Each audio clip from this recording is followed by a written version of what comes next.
नमस्कार, Bharat express UP पर आपका स्वागत है। मैं हूं हरिशंकर कुमार। शिव की नगरी वाराणसी, बाबा विश्वनाथ की नगरी बनारस को काशी भी कहा जाता है।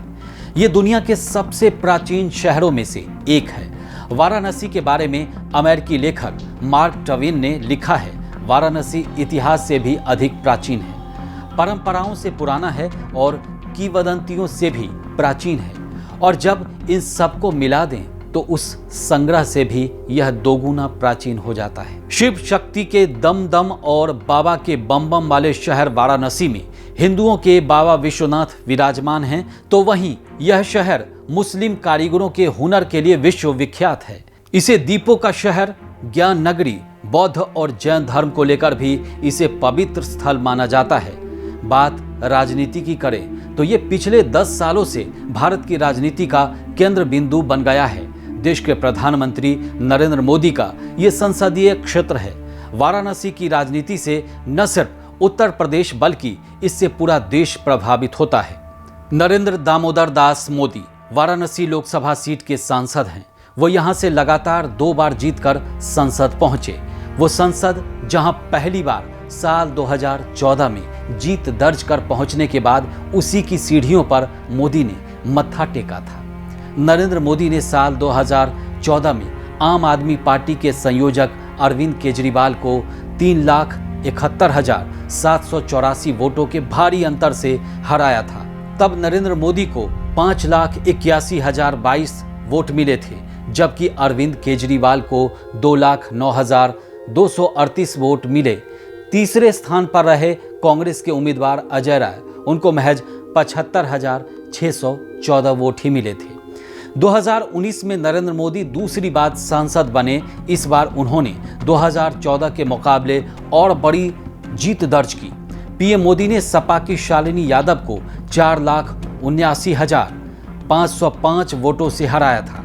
नरेंद्र मोदी को 6,74,664, जबकि सपा उम्मीदवार को 1,95,159 वोट मिले थे। जबकि तीसरे स्थान पर रहे कांग्रेस उम्मीदवार अजय राय को 1,52,548 वोट मिले थे। वाराणसी का पहला सांसद बनने का गौरव हासिल किया था ठाकुर रघुनाथ सिंह ने। रघुनाथ सिंह ने 1952 में हुए पहले चुनाव में यहां से जीत दर्ज की थी। इसके बाद वो 1957 और 1962 में भी यहां से लोकसभा के लिए चुने गए। वो लगातार 3 बार यहां से सांसद रहे। फिर 1967 में भारतीय कम्युनिस्ट पार्टी के सत्यनारायण सिंह यहां से चुनाव जीते। 1971 के चुनाव में कांग्रेस के राजा राम शास्त्री, 1977 में जनता पार्टी के चंद्रशेखर, 1980 और 1984 में कांग्रेस पार्टी के कमलापति त्रिपाठी, 1989 में जनता दल के अनिल शास्त्री यहां से सांसद बने।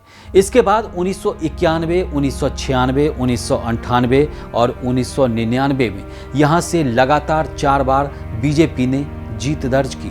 2004 में कांग्रेस ने फिर वापसी की और राजेश कुमार मिश्र वाराणसी के सांसद बने। इसके बाद 2009 से 2019 तक बीजेपी लगातार जीत दर्ज कर रही है। 2009 में यहां से मुरली मनोहर जोशी सांसद बने थे।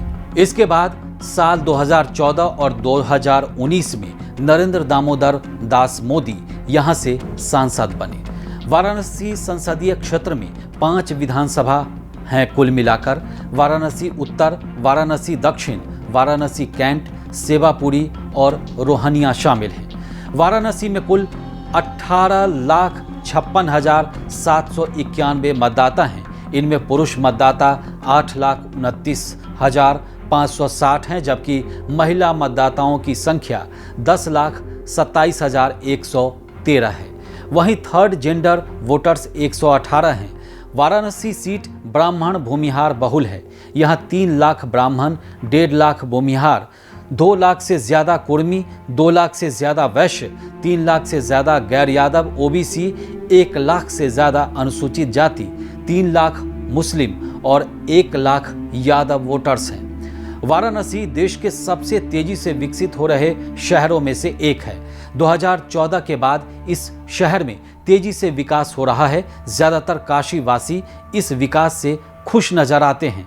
वहीं कुछ लोग काशी की पुरानी पहचान को समाप्त करने की बात करते हैं। ज्ञानवापी भी एक बड़ा मुद्दा है। बीजेपी ने नरेंद्र मोदी की जीत की हैट्रिक लगाने के लिए मैदान में उतारा है, तो वहीं बीजेपी विरोधी दलों ने भी अभी अपने उम्मीदवार तय नहीं किए हैं। काशी कलाकारों, साहित्यकारों का ठौर है, फक्कड़ लोगों का ठिकाना रहा है। कबीर, रविदास, मुंशी प्रेमचंद, आचार्य रामचंद्र शुक्ल, जयशंकर प्रसाद, पंडित रविशंकर, गिरिजा देवी, पंडित हरिप्रसाद चौरसिया और उस्ताद बिस्मिल्लाह खां काशी के ही तो थे।